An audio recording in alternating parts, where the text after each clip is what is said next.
Alrighty, everyone, I'm just getting right into it. So, Palworld versus Pokemon. Now, from what I've seen, because I've not touched Palworld, but from what I've seen of it, aesthetically, there are definitely a lot of similarities to Pokemon and several other monster capturing games. So, it is what it is from that standpoint. But from what I've seen of the games, they do have different play styles. For one, you don't really get to add weapons to Pokemon. Two, they have separate identities.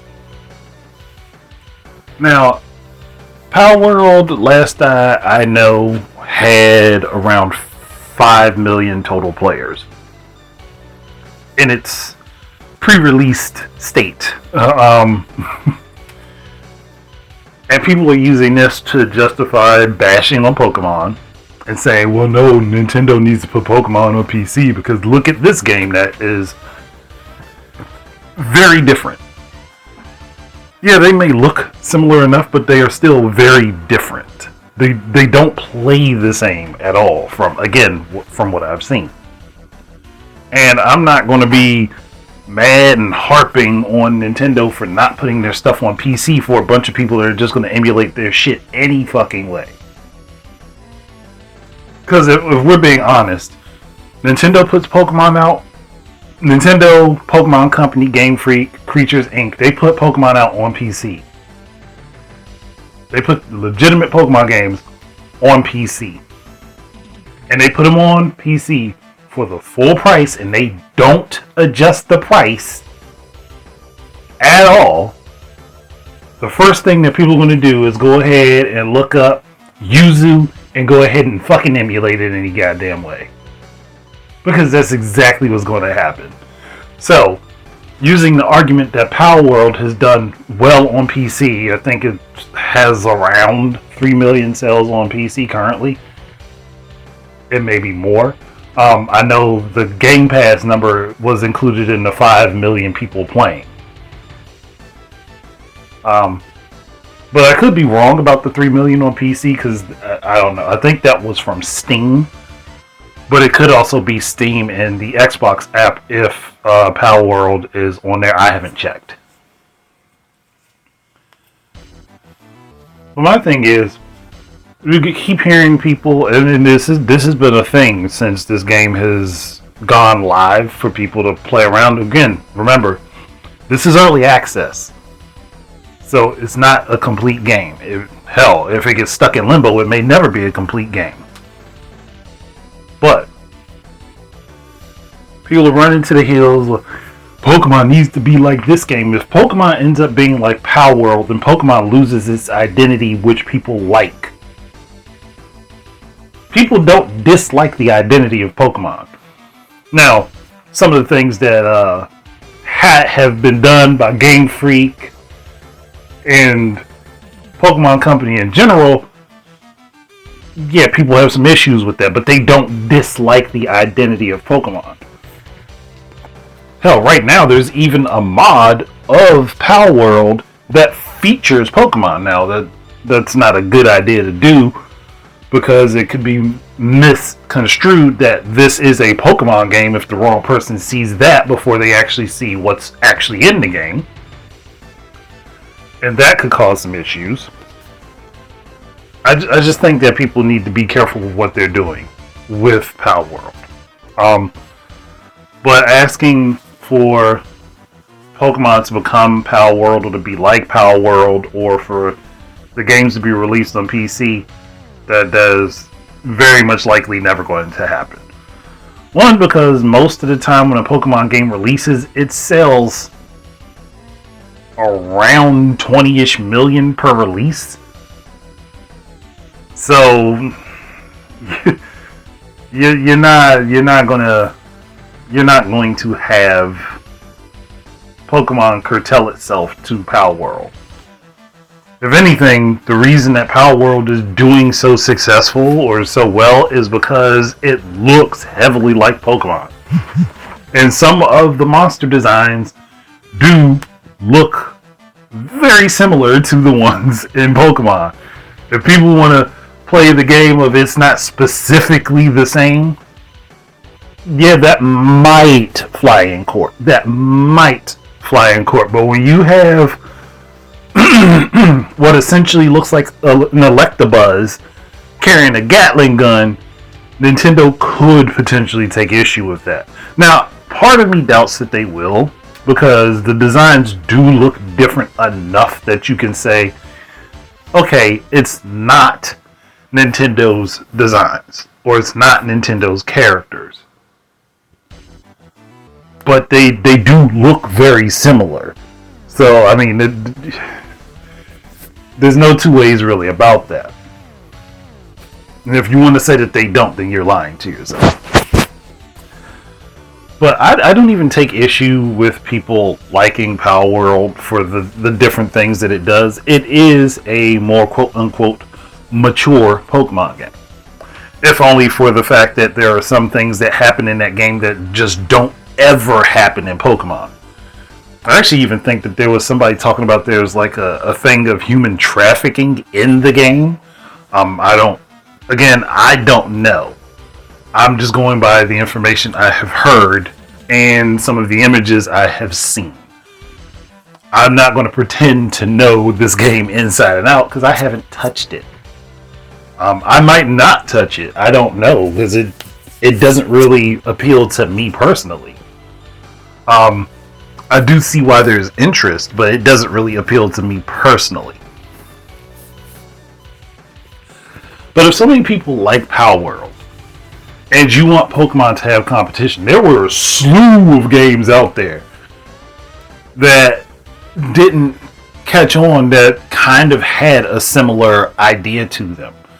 Like Temtem, for one. That was supposed to be the Pokemon killer. It died. It had an initial really good push and then fell off. And I think there's I can't remember the name of his cassette something. Somebody is going to correct me on that. But it's cassette something. I can't remember the rest of the name. If people want there to be more competition for Pokemon, you know what you actually have to do? That's go support those games. Palworld is potentially competition in the aesthetic, but again, it doesn't really play the same. So, and I'm like, there's like a lot of claims of plagiarism, AI. I have no idea what's true with that. Now, I do know that the CEO of the company that has put Palworld out in early access does have a game where you are trying to spot the differences between AI generated artwork and real artwork, or not real artwork because it's still artwork. They're all technically real, but artwork done by an actual person. So, and this person is heavy into crypto and pushing for crypto. So I could see them potentially wanting to push the idea of NFTs and crypto into Palworld. Again, this game is still in early access. So it's an idea that could potentially be on the table, but may not. I have no clue. I'm not going to pretend I know. I'm just here looking at it from the outside. I see a lot of arguing going back and forth between people over this game. There have been death threats to the company and the developers. Again, that's not the type of bullshit I'm on. I don't agree with that. If you're going to state your grievances about something, state your grievances, but do not, under any circumstances, start threatening people. Because one, you don't know who's watching you. Two, you don't know if they're going to retaliate. And three, being a keyboard warrior doesn't mean you can just say whatever you want to somebody and get away with it. Because if they collect enough of this happening and they collect enough evidence, they can actually go after and sue people. So just putting that out there. Because when you send those threats, your IP address is logged. Everything that you're doing is logged. It's sent with the information that you send, whatever you say. And even if you are behind a VPN with a subpoena, a VPN does actually have to release that information. Even the ones that are more secure, especially if it's a criminal case, they have to release that information. So just putting that out there for everybody. Don't think that you have yourself multiple layers of protection when you actually don't. At best, all you would be doing is slowing them down and finding you.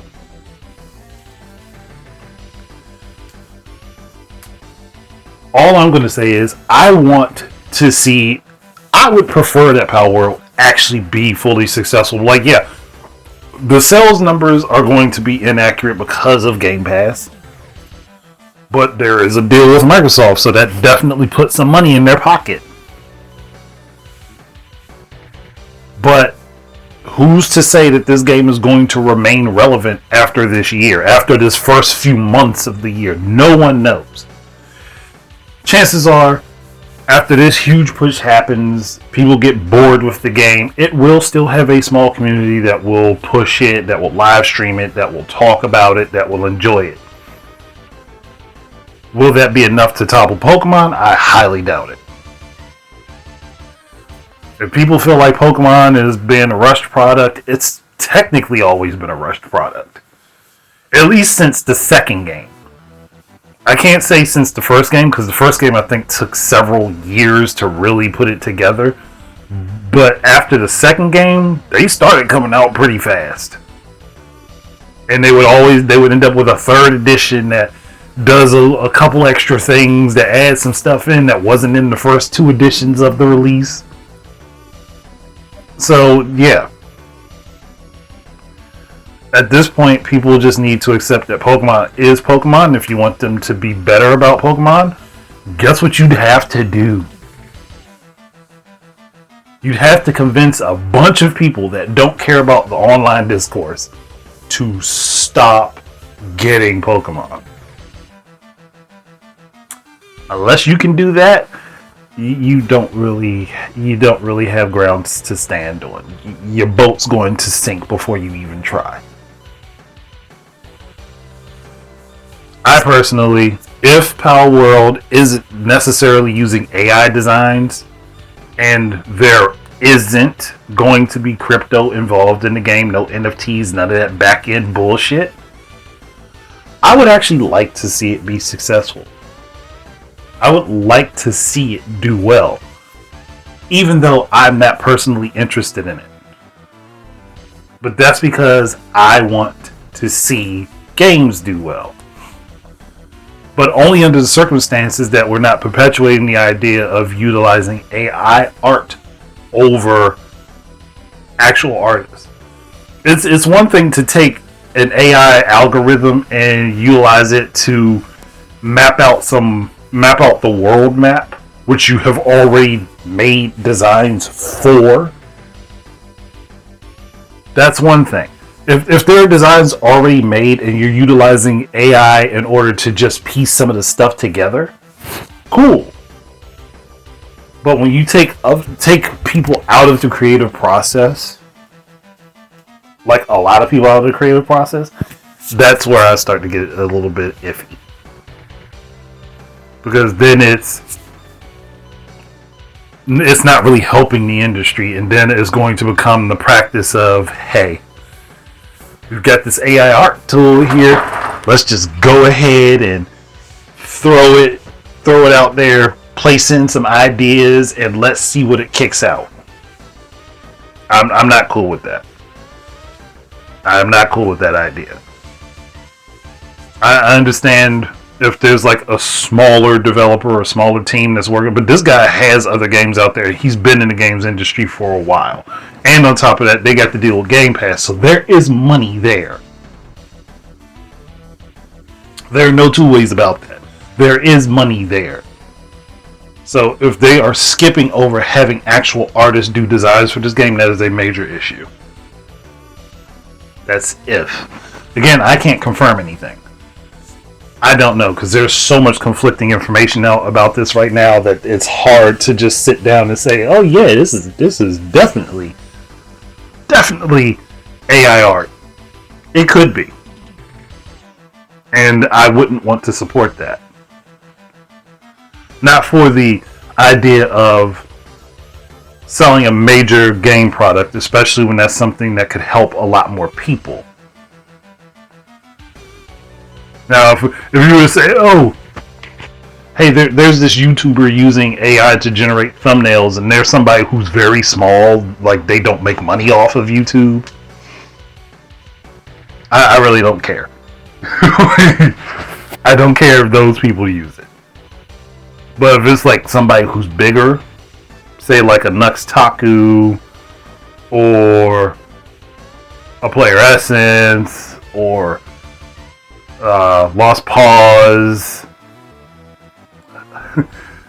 Maximilian Dude, anybody like that, I would say no. Don't use AI. Get an artist. If you can't do it yourself, get an artist. Because there are people that are looking for work. There are people that need work. And I don't like the idea of game companies cutting off a whole slew of the industry to use a tool which will undoubtedly eventually just stop running out of new designs. AI only works as far as what we feed into it. People actually come up with the differences in looks and things. AI is only going to go so far. It has very few grounds to really stand on when it comes down to creating new things. But I don't want to stay on the soapbox too long. I just wanted to get that said and out the way. And if this game does get NFTs and crypto, I tell people to immediately stop playing it. Don't touch it anymore. If you played it before, like you played it early access now, and they decide that they're going to add in NFTs, drop it immediately. Do not touch it after that. Because you don't want to encourage that to be in the games industry, because all that's going to do is make video games more expensive for the end user. And you definitely don't want to do that. Because while people don't understand it, the idea of digital ownership only goes so far. Because anyone can take your digital products. Just because you have a one-of-a-kind code doesn't mean jack shit. If someone gets access to it, you automatically lose it. And that is a huge risk to have to put money into something like that. That's a huge, huge risk. Now, that doesn't mean I'm disparaging against the idea of Web3, because Web3 could be a good idea. But the way the games industry right now would try to utilize it, it would be horrible. It would be horrible, utterly horrible. And it would fuck everybody over. Like, it would screw everyone over. Like, there are no two ways about that. So, that's it for me. I'm going to try to pump out more stuff. Obviously, I have a lot of opinions, and there are a lot of things I'm thinking about. So, you guys give me your opinions, your thoughts, your ideas on this, your take, and we'll try to discuss it. Otherwise, thank you very much for listening in. Keep your eyes and ears out for more stuff from me, and until the next time, enjoy your games. Peace out, everybody. This is Andre, the Game Idea Guy, and I'd like to thank you once again for tuning in. If you would be interested in supporting my efforts in content creation, please head on over to Amazon and look up The Game Idea Guy Presents Gaming Word Search, and you will find both Volume 1 and Volume 2 up for sale. Thank you very much once again, and I hope to be able to create more content for you in the future. Peace out.